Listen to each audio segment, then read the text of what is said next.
আমাদের চন্দননগর ভ্রমণের দ্বিতীয় পর্বে আপনাদের সকলকে স্বাগত। গত পর্বে পরিচয় করিয়েছি মূলত ফরাসি চন্দননগরের, আর আজ আমরা স্মৃতিচারণ করব ভারতের বিপ্লবী আন্দোলনে চন্দননগরের গৌরবময় অবদান। তবে গল্প শুরু করার আগে আপনাদের একটি অনুরোধ, ভিডিওটি ভালো লাগলে লাইক করবেন, চ্যানেলটিতে সাবস্ক্রাইব করবেন, বেল বাটনটা প্রেস করবেন যাতে পরবর্তী ভিডিও আপলোড হলে আপনারা নোটিফিকেশন পান। আজকে আমি শুরু করব একটি ছোট্ট যুদ্ধের গল্প বলে। এখন দাঁড়িয়ে আছি চন্দননগরের লালদিঘি এলাকায়। এখানেই ছিল 1696 সালে নির্মিত চন্দননগরে ফরাসি ইস্ট ইন্ডিয়া কোম্পানির প্রাথমিক কর্মকাণ্ডের মূল কেন্দ্র ফোর্ট অর্লিন্স। পলাশির যুদ্ধের 3 মাস আগে 23শে মার্চ 1757 সালে সংকটের কালো মেঘ ঘনিয়ে আসে ফরাসডাঙ্গার ফরাসি উপনিবেশের ওপর। রবার্ট ক্লাইভ ও চার্লস ওয়াটসনের নেতৃত্বে ইংরেজ বাহিনী 10 মাইল দক্ষিণে অবস্থিত ফোর্ট উইলিয়াম থেকে স্থল ও জলপথে চন্দননগর আক্রমণ করে। কেন্ট, টাইগার ও স্যালিসবারি নামে 3টি জাহাজকে নেতৃত্ব দেন অ্যাডমিরাল ওয়াটসন। অপরদিকে স্থল বাহিনীর নেতৃত্ব দেন রবার্ট ক্লাইভ। এই যুদ্ধে ফোর্ট অর্লিন্স সম্পূর্ণভাবে ধ্বংসপ্রাপ্ত হয় এবং কয়েক বছরের জন্য চন্দননগর ইংরেজদের দখলে চলে যায়। সেই ফোর্ট অর্লিন্সের কোনো অস্তিত্বই আর চোখে পড়ে না। শুধু লাল দিঘির পশ্চিম পারে সেক্রেড হার্ট সিমেট্রিতে চিরনিদ্রায় শায়িত আছেন এই যুদ্ধের সাক্ষী নিহত বহু ফরাসি সৈনিক।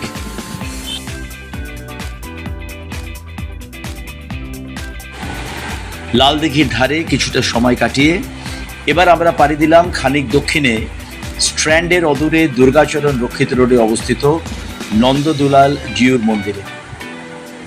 ফরাসডাঙ্গায় ইংরেজ আক্রমণের সঙ্গে অঙ্গাঙ্গিভাবে জড়িয়ে গেছে 1739 সালে জোসেফ দুপ্লের সময় ফরাসিদের ভারতীয় দেওয়ান ইন্দ্রনারায়ণ চৌধুরীর দ্বারা নির্মিত এই মন্দিরটি। 1757 সালে ফোর্ট অর্লিন্সের দিকে অগ্রসর ইংরেজ বাহিনীর গোলাগুলিতে যথেষ্ট ক্ষতিগ্রস্ত হয় এই মন্দিরটি। খুব সাম্প্রতিক কাল পর্যন্ত এই মন্দিরটির গায়ে ইংরেজ তোপ থেকে ছোড়া গোলার দাগ দেখা যেত, তবে বর্তমানে মন্দিরে রিপেয়ার ওয়ার্ক হওয়ার ফলে সেই দাগগুলো এখন নিশ্চিহ্ন। কথিত আছে এই মন্দিরটি থেকে ইংরেজরা বহুল পরিমাণে সোনাদানা লুণ্ঠন করেছিল। পঞ্চদ্বার বিশিষ্ট এই মন্দিরটি বাংলার দোচালা মন্দির নির্মাণ শৈলীর এক অন্যতম উদাহরণ। বর্তমানেও দোলযাত্রা ও জন্মাষ্টমী উৎসব দুটি এই মন্দিরে খুব ধুমধামের সঙ্গে পালিত হয়।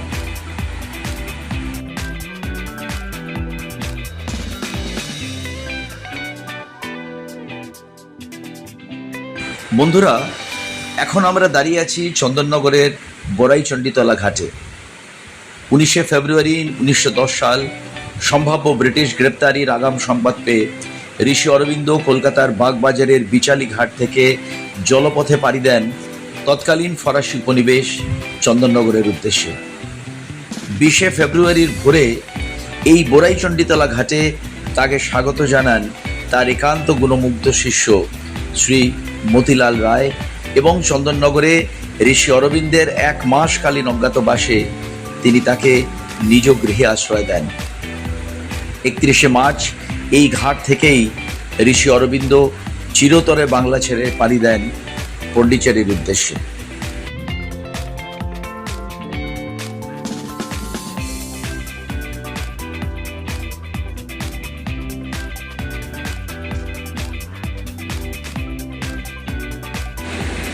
চন্দননগরে 1 মাস অধিষ্ঠানকালে ঋষি অরবিন্দ শ্রী মতিলাল রায়ের অন্তরে বপন করেন মানব সেবা ও দেশমাতৃকার সেবার বীজমন্ত্র।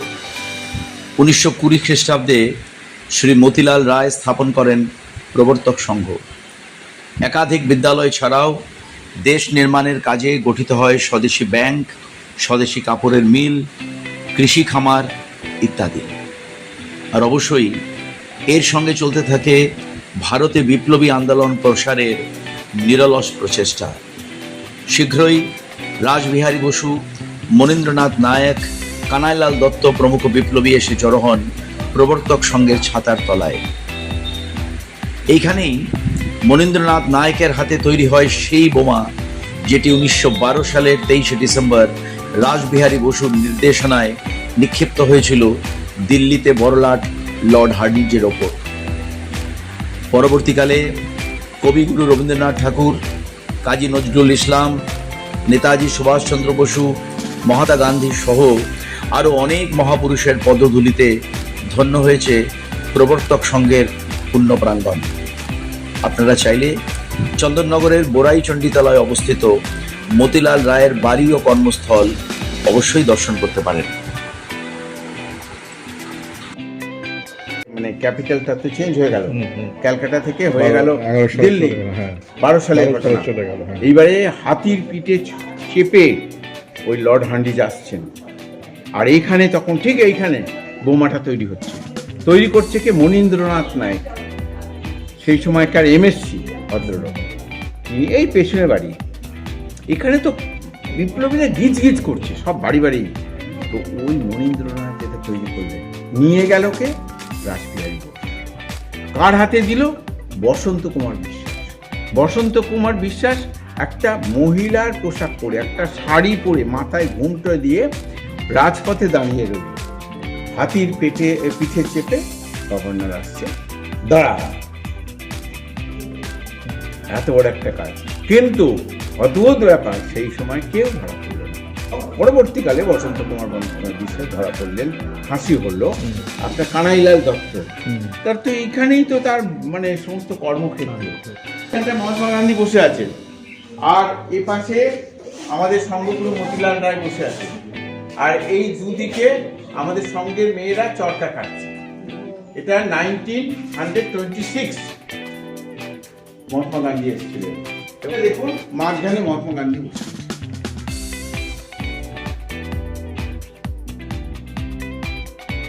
আচ্ছা, এই যে ঘরটা দেখছেন, এইটা প্রবর্তক সঙ্গে একটা অত্যন্ত পুরনো এবং পবিত্র ঘর। কেন? তার কারণ 1927 সালে রবীন্দ্রনাথ ঠাকুর এখানে এসেছিলেন এবং এখানে বসেছিলেন। ওনাকে একটা হারমোনিয়াম দেওয়া হয়েছিল, তখন উনি একটা গান গেয়েছিলেন। গানটার নাম হচ্ছে বেলা গেল তোমার পথ চেয়ে শূন্য ঘাটে একা আমি। না, রচনা দিয়েছে। আর একটা এখানে এপিসোড আছে, এখানে শরৎচন্দ্র চট্টোপাধ্যায় বসেছিলেন, আর এখানে নজরুল ইসলাম তার রাজনৈতিক কর্মকাণ্ডের জন্য জেল কেটেছেন। আমাদের হুগলি জেলে উনি অনেক দিন ছিলেন। আর একটা বিষয়, এটা ব্যক্তিগত, কিছু মনে নেবেন না, নজরুল ইসলাম একজন হিন্দু মেয়েকে বিবাহ করেছেন এবং তার ফলে হিন্দু সমাজ এবং মুসলমান সমাজ তাকে ব্রাত্য করেছিল। উনি তো কলকাতায় থাকতেন, তারপরে উনি কলকাতা থেকে চলে এসে চুঁচুড়ায় থাকতে লাগলেন। তো চুঁচুড়া থেকে উনি চন্দননগরে এখানে আসতেন। এখানে এসে আমাদের প্রবর্তক সঙ্গে এলে আমাদের মা তো এমনি থাকবে না, খাইয়ে থাকবে। তো যাও মা রান্না বান্না করে ওনাকে খাওয়াতেন। তো খাওয়ানোর পরে ওনাকে একটা পান দেওয়া হতো। পানটা উনি চিবোতেন না, গালে রাখতেন। তারপরে একটা হাড়, এবং উনি অসাধারণ শ্যামাসঙ্গীত, অসাধারণ আগমনী গান এবং অসাধারণ ভজন গাইতেন। সেসব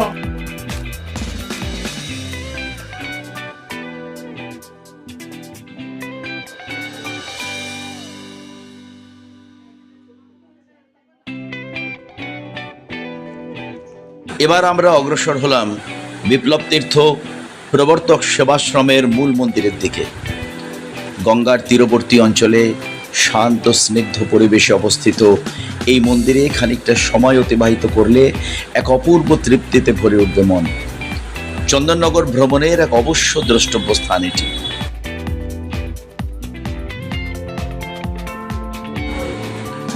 এখন আমরা চলে এসেছি প্রবর্তক সংঘের আদি মন্দিরে। যদিও এইখানে প্রবর্তক সংঘের প্রতিষ্ঠা হয়েছিল 1920 সালে, এই মন্দিরটি আরও অনেক যুগ প্রাচীন। এইখানে বর্তমানে এই মন্দিরটি ছাড়াও রয়েছে প্রবর্তক সংঘ দ্বারা পরিচালিত একটি অনাথ আশ্রম ও বিদ্যালয়। যদিও ভারতের স্বাধীনতা আন্দোলনের সাথে জড়িত বহু মহামানবের পদধূলি পড়েছে এই মন্দিরে, বর্তমানে রক্ষণাবেক্ষণের কোনো সরকারি উদ্যোগের অভাবে এই মন্দিরের অবস্থা জরাজীর্ণ এবং সম্পূর্ণরূপে ভেঙে পড়বার অপেক্ষায়, যা মনকে খুবই পীড়া দেয়।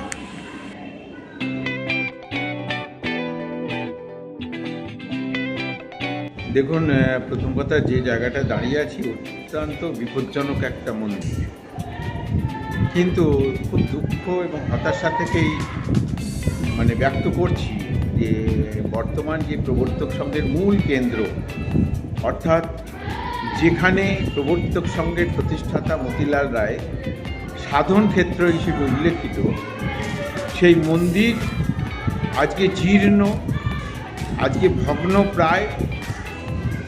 অথচ এই মন্দির একাধারে ঐতিহাসিক, একাধারে প্রত্নতাত্ত্বিক এবং অবশ্যই জাতীয় আন্দোলনের ইতিহাসের সঙ্গে সম্পৃক্ত হয়ে আছে। এই মন্দির আজ থেকে প্রায় 500 থেকে 700 বছর আগে চন্দননগরে একটি পরিবার ছিল, সরকার পরিবার। সেই সরকার পরিবারেরই এক বধূমাতা গৌরীমণি দাসী, তারই আনুকূল্যে এই মন্দির তৈরি হয়। পরবর্তীকালে এই মন্দির আমাদের প্রতিষ্ঠাতা মতিলাল রায়ের হাতে আসে এবং তিনি এই মন্দিরে নিরাকার ব্রহ্মের উপাসনা করতেন এবং পরবর্তীকালে এখানে তিনি প্রণব মন্ত্রটি তার হৃদয়ের মধ্যে অনুভব করেন এবং সেই প্রণব মন্ত্র স্থাপন করে এখানেই তিনি সাধনা করেন এবং পরবর্তীকালে এখানে প্রণব মন্ত্রের আরাধনা হয়। এবং সবথেকে যেটা বড় কথা, যে এই মন্দিরে এবং তৎসংলগ্ন বিভিন্ন জায়গায় অত্যন্ত গোপনে কানাইলাল দত্ত, রাসবিহারী ঘোষ, উল্লাসকর দত্ত, বাঘা যতীন, অরবিন্দ ঘোষ, বারিন ঘোষ, চন্দননগরের বিপ্লবী মনীন্দ্রনাথ নায়েক, রূপলাল নন্দী, দুর্গাদাস শেঠ, বসন্ত কুমার বন্দ্যোপাধ্যায়, নরেন্দ্রনাথ বন্দ্যোপাধ্যায়, উপেন্দ্রনাথ বন্দ্যোপাধ্যায়, চারুচন্দ্র রায়, এদিকে শ্রীশচন্দ্র ঘোষ, নটবর দাস, নগেন্দ্রনাথ ঘোষ, আশুতোষ নিয়োগী, অসংখ্য বিপ্লবী, জ্যোতিষচন্দ্র সিংহ, জ্যোতিষচন্দ্র ঘোষ, তারা এখানে গোপনে এই আন্দোলনের, সহিংস বিপ্লবের আন্দোলনের একটা তীর্থক্ষেত্র এখানে গড়ে ওঠে। এখান থেকেই ভারতবর্ষের বিভিন্ন জায়গায় যে অত্যাচারী শাসক, তার বিরুদ্ধে যে সংগ্রাম, সেই সংগ্রামের পরিকল্পনা এখানেই হয়। এখান থেকেই লর্ড হান্টিজকে মারবার জন্য যে বোমা, সেটা এখানেই তৈরি হয়। সেই সময়কার লর্ড ডেনহাম, লর্ড চার্লস ডেগার্ট, তারপরে আপনার বিভিন্ন, এমনকি চট্টগ্রামের যে যুব বিদ্রোহের পরিকল্পনার যে পৌরোহিত্য, এখান থেকেই জ্যোতিষচন্দ্র ঘোষ গিয়েছিলেন এবং এখানেও পরবর্তীকালে তার যে সূর্য সেন, মাস্টারদা সূর্য সেনের যে সহযোগী অনন্ত সিংহ, গণেশ ঘোষ, আনন্দগুপ্ত, মাখনলাল ঘোষাল, লোকনাথ পল, এরকম বহু বিপ্লবী এখান থেকেই আলোচনা করে তাদের গোদরপাড়া রাখা হয়। এই বিপ্লবীদের আনাগোনা চলতে থাকে এবং অরবিন্দ ঘোষ এখানেই আত্মগোপন করেন। পরবর্তীকালে এখানে একটা অন্য আন্দোলনের একটা সূচনা এখানে হয়, যেটাতে বিপিনচন্দ্র পালের সভাপতিত্বে, এটা 1923 সালের ঘটনা, বিপিনচন্দ্র পালের সভাপতিত্বে, সুভাষচন্দ্র বসুর উপস্থিতিতে এই মন্দির জাতির উদ্দেশ্যে নিবেদিত হয় এবং এই মন্দিরেই স্বদেশী আন্দোলন, জাতীয়তাবাদী আন্দোলন তথা অক্ষয় তৃতীয়া উৎসবের সূচনা হয় এবং এই অক্ষয় তৃতীয়া উৎসবের মাধ্যমে ওই যে একটা বড় একটা বার্তা, যে বিদেশি দ্রব্য বর্জন করো, স্বদেশী দ্রব্য গ্রহণ করো, এই বার্তা নিয়ে এই মন্দির থেকেই প্রবর্তক সংঘ সূচনা করে। প্রবর্তক ধুতি, প্রবর্তক শাড়ি, প্রবর্তক গামছা, প্রবর্তক চাদর, যাবতীয় বস্ত্রদ্রব্যের উৎপাদন হয় এবং এখানে প্রদর্শন হয়, বিক্রয় হয়। এখানে প্রবর্তকের যে স্বদেশী যে প্রয়াস, প্রবর্তক পাবলিকেশন, প্রবর্তক নিউজ পেপার, প্রবর্তক ব্যাংক, প্রবর্তক জুট মিল, প্রবর্তক প্রেস, প্রবর্তক ফার্নিচার, প্রবর্তক কমার্শিয়াল, প্রবর্তক সেই সময় ইন্স্যুরেন্স, প্রবর্তক এগ্রিকালচার, প্রবর্তক ডেয়ারি, এরকম প্রচুর অর্থনৈতিক প্রতিষ্ঠান। কিন্তু তারপরে একটা বিষয় থেকে গেছে, যেটা স্বামী বিবেকানন্দের কথা, যেটা শ্রী অরবিন্দের কথা, যে শিবজ্ঞানে জীবসেবা, সেই কাজটা এখানে চলছে। এবং সেই কাজে আমরা প্রবর্তক সংঘের যারা কর্মী, তারা অনাথ, দুস্থ, আশ্রয়হীন বাচ্চাদের নিয়ে থাকা, খাওয়া, পড়াশোনা, ডাক্তার, ওষুধ এগুলোর ব্যবস্থা করছি। কিন্তু দুর্ভাগ্যের যে বিষয়, যেটা বলতে বাধ্য হচ্ছি, যে এই মন্দিরে যেমন রবীন্দ্রনাথ ঠাকুর এসছেন, তেমনি মহাত্মা গান্ধী এসছেন, তেমনি সুভাষচন্দ্র বসু এসছেন, আচার্য প্রফুল্লচন্দ্র রায় এসছেন, দেশবন্ধু চিত্তরঞ্জন দাস এসছেন, শ্যামাপ্রসাদ মুখোপাধ্যায় এসছেন, জগদীশচন্দ্র বোস এসছেন, আপনার সেই সময়কার যত বড় বড় মানুষ, বিধানচন্দ্র রায় থেকে সমস্ত মানুষ এখানে এসছেন। এখানে মন্দিরের মধ্যে এসে এই মন্দিরের তাদের পদস্পর্শ এখানে রয়েছে। কিন্তু আজও পর্যন্ত সে কেন্দ্রীয় সরকারই বলুন, রাজ্য সরকারই বলুন, কোনো পক্ষ থেকে এই মন্দিরকে বাঁচিয়ে রাখা, তাকে ধরে রাখা, যে মন্দির জাতীয় আন্দোলনের ইতিহাস, যে মন্দির স্বদেশী আন্দোলনের ইতিহাস, যে মন্দির একটা বড় একটা শিল্প, একটা প্রত্নতাত্ত্বিক, একটা ঐতিহাসিক একটা নিদর্শন, সেই জায়গাটা দিনের পর দিন বঞ্চিত, অবহেলিত, অশ্রদ্ধায় এই জায়গাটায় মন্দিরটা পড়ে রয়েছে। আজ বাদে কাল হয়তো দেখবেন এই মন্দির পড়ে গেছে, তারপরে আর এই মন্দিরের যে ইতিহাস, এই ইতিহাসে মৃত্যু হবে। এই হিসেবে আমি এই মন্দিরের মধ্যে বসে প্রবর্তক সংঘের একজন কর্মী হিসেবে আপনাদের কাছে একান্ত অনুরোধ জানাচ্ছি, যে যেখানেই থাকুন না কেন, যদি আমাদের প্রবর্তক সংঘে এসে আমাদের মন্দিরটা কীভাবে সংরক্ষণ করা যায়, তার জন্য যদি আপনারা সহায়তার হাত, সহযোগিতার হাত বাড়িয়ে দেন, তাহলে প্রবর্তক সংঘের একজন কর্মী হিসেবে কৃতজ্ঞতা জানাব। প্রবর্তক সংঘের অনত দূরে অবস্থিত দেবী বড়াইচণ্ডীর এই মন্দিরটি। এই মন্দিরটিকে ঘিরে বিভিন্ন জনশ্রুতি রয়েছে।